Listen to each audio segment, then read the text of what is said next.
Donald Trump është I qartë, në atë që thotë, dhe duke pas se Donald Trump ka marrë gjithmonë pa mujtunen, ai mund të arrijë qëllimet e tij.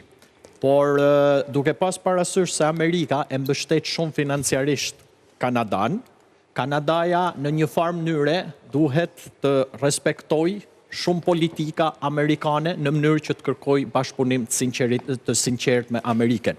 Por me tërdon Trump e ka dhe personale, pasi tërdoja ka qenë njeriu që ka zbatu deri në ekstrem politikat liberale. Mos të harrojmë që në Kanada gjatë drejtimit të kryeministrisë dhe të qeverisë së tërdos u arrit deri aty sa në shkolla të fëmijëve adoleshent u futen tema transgjinore, u futen tema duke I pyet fëmijët në një moshë adoleshente që nuk duhet të hapësh tema të tilla se si njihen e tjerë e tjerë. Pra eksperimenti I tij kundër familjes I tërdos pa të arrit në shkallë tepër të rrezikshme. Dhe për mendimin tim është fat që një kryeministër I tillë po ikën nga politika e Kanadas. Pra do të thënë Trumpi e ka dhe më tepër ideologjike për gjithë ato veprime që ka bërë.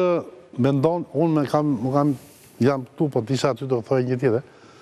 Mendon që do bëj me të vërtet një betej politike, diplomatike, represion total për ta shndruar Kanada në shtetin e 51? Unë mendoj që Trumpi mund ta bëj këtë, por Trumpi nuk do ta bëj me forma presionit të luftës, por Trumpi mund ta bëjnë me bindje që dhe kanadezët ta gjyrnjëzoj ekonomikisht, ta bëj normalisht, sepse politika ekonomike është presion. Dhe kur përdor ekonominë për presion, arrit sukses. Por jam I bindur që Trumpi do ta bëjë në doj forme që do të ketë sukses, që të binin të gjithë kanadezët që kjo mund të jetë eduka. Sa sukses ekonomik arriti 4 vjeçarin e parë Trumpi me këtë politikën e tij?